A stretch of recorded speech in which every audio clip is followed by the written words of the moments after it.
Cela fait maintenant 3 ans que le prince Harry s'est exilé aux États-Unis avec son épouse et ses enfants. Mais en dépit des querelles familiales, le duc de Sussex s'est tout de même rendu à l'abbaye de Westminster ce samedi 6 mai, pour assister au couronnement du roi Charles III et de la reine Camilla. Une démarche qui lui a valu de nombreux désagréments. Alors qu'il est 5e dans l'ordre d'accession au trône britannique, le prince Harry a été placé au 3e rang lors de la cérémonie, en civil, entre la princesse Alexandra, une cousine de la défunte reine, actuellement 56e dans la ligne de succession, et Jack Brooksbank, le mari de la princesse Eugénie. Et comme si cela ne suffisait pas, le fils cadet du roi Charles III a été caché des caméras de la BBC installées dans l'abbaye, par une plume du chapeau de sa tantane. Cette dernière se trouvait assise juste devant lui. Rien de très surprenant, au vu des relations très tendues qu'où entretient l'époux de Meghan Markle avec son frère William et son père le roi.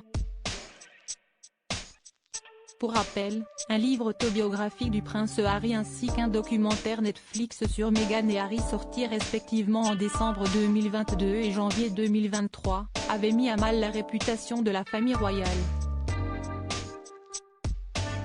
Mais ce qui semble le plus avoir blessé Harry, si est-il le fait que le roi ait volontairement boudé l'anniversaire de son petit-fils Archie, qui fêtait ses 4 ans en cette journée de couronnement.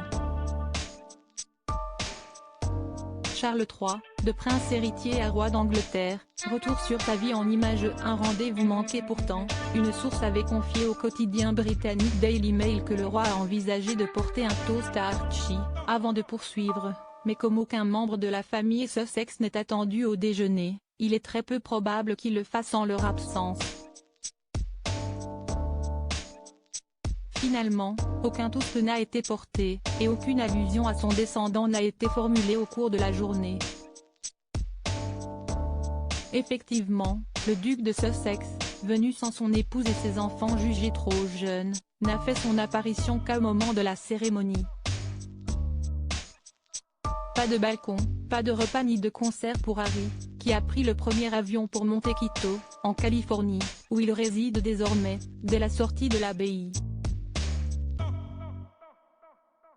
Car si le prince a accepté de se rendre à Londres pour ce moment historique, il a également refusé de manquer l'anniversaire de son fils. Alors après seulement 2 heures de cérémonie, le prince s'est à nouveau envolé pour les États-Unis.